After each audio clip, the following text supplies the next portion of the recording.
And this is Why Did Ukraine Give Up Its Nukes? Why indeed? Well, channel History Matters. This video is from 11 months ago, right? This channel has been here for a long time. Sometimes it just feels ominous, right? When certain topic videos are very recent, like a year or so around, and then some event happen. I guess it's not really ominous. I guess, the development might have started, I guess, a year or two ago, or maybe before that. So I guess people just thought that this is the best time to make video, and then obviously current events happen. Yeah. So yeah. In 1991, Ukraine had the third largest nuclear arsenal in the world, and by 1996 it had completely disarmed.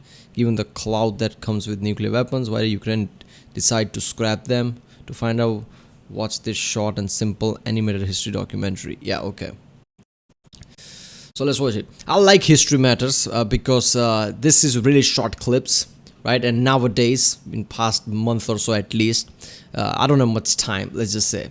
So videos like this is really appreciated. People want me to react to like longer videos, like 30-40 minutes, and I'm gonna do that, but this is not the best time for them. So as a filler thing, this is a great videos, I guess, for 4 minutes, under 4 minutes, 3 to 5 minutes type of videos. So yeah, and History Matters just explains things wonderfully in those short period, which is surprising. That takes skill. So let's watch it. Most countries that have nuclear weapons went to a great deal of effort to acquire them, and so the odds of them ever willingly giving them up are pretty slim, with some notable exceptions. So when you're a brand new country like Ukraine in 1991 and you've just been handed the third largest nuclear arsenal in the world, and thereby a boatload of clout, why would you give it up? They had, third largest, it kind of makes sense, but when you put number at it, 1,200, that was a lot, right? I mean, if they had them, they would have been considered, like, with US or Russia, Ukraine would have been considered as the really major part. Because the next one is what, China with 50 or something, right? And then I guess it's France, India, Pakistan, I don't know, something like that. Which is like in small, very small double digits. While hundreds, that's just like, 1,200, that's some big number.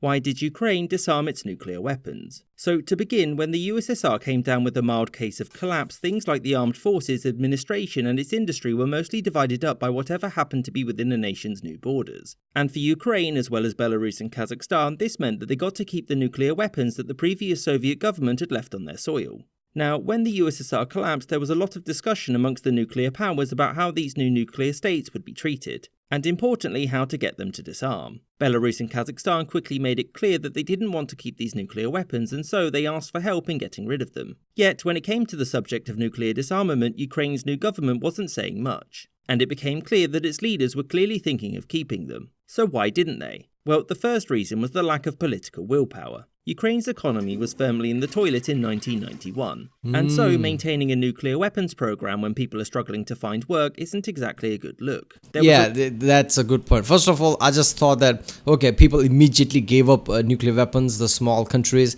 and then I thought like, maybe, it was... the trouble was much bigger than they could have handled, right? Like if they decide to keep nuclear weapons, major countries would treat you as an enemy now because you basically are not letting go of the nukes, right?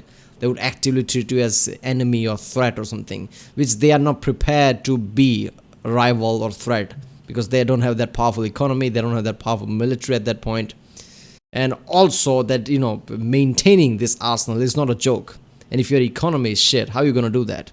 I guess there are many elements to it than just keep. It's not just it's not some gun and some bullets, like put it inside your cupboard. No, you need some kind of a maintenance system, and it just requires a lot of money.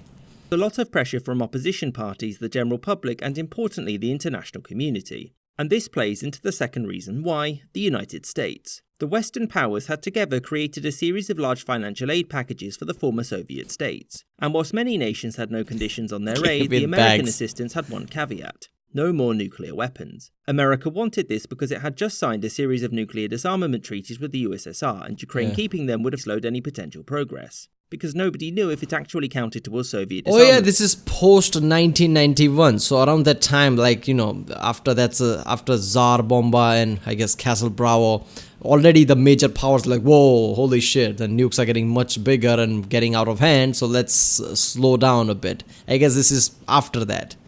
So after them doing that treaty, it's easier to go to other and just say like, we are doing it. Look at that. I guess it's best for you to just get rid of them completely. Or not. The third reason was that whilst the Ukrainian government could have maintained the bombs, creating a brand new nuclear weapons program from scratch would have been very difficult. Yeah. They'd have gotten no outside help, and leaving a bunch of nukes on the shelf for 30 years without knowing how to handle them isn't exactly safe. To further make things more difficult, Ukraine it's one thing to have them, and another thing to use them. Like, you need to have all the system and equipment to basically use them effectively. If you don't have that, what's the point of keeping them?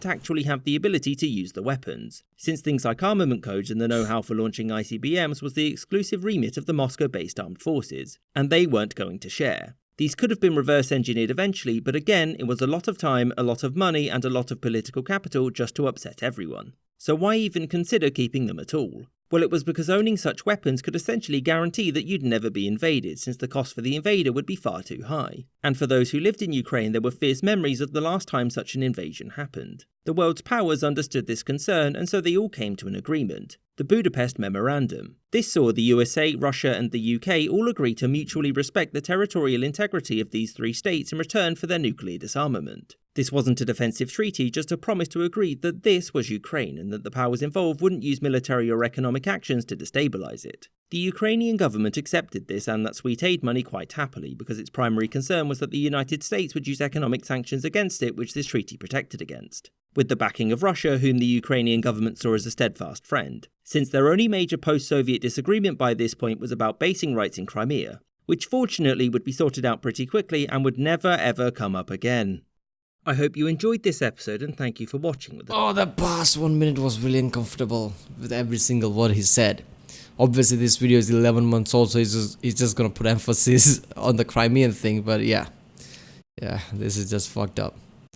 Special thanks Is to there my more? patrons: James Bizanet, Kelly Moneymaker, Marvin Cassow, Mo, Aaron the White, James Castaneda, Marcus Arsner, Jordan Longley, Gustav Swan, Rashid Ali, Jerry Lambdin, Maggie Paxkowski. Nope, that's it. Yeah, holy shit.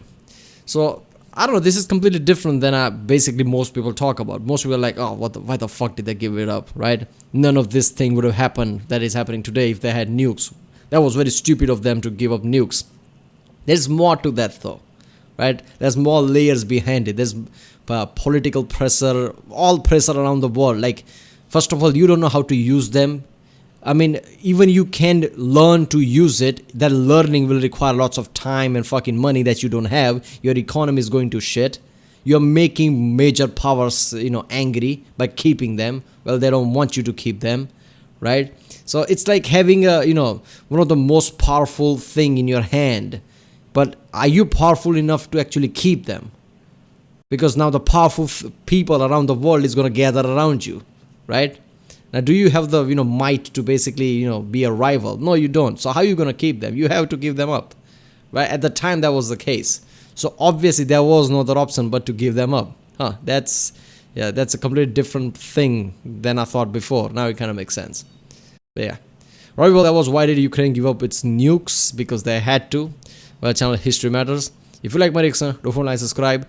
Check out the bricks under, there's a link in the description. Check out the playlist too, I guess, there. Comment if you want to react to a specific video from this channel and any other like this. I love history. That's how I started this reaction channel. And yeah, I'll see you next time.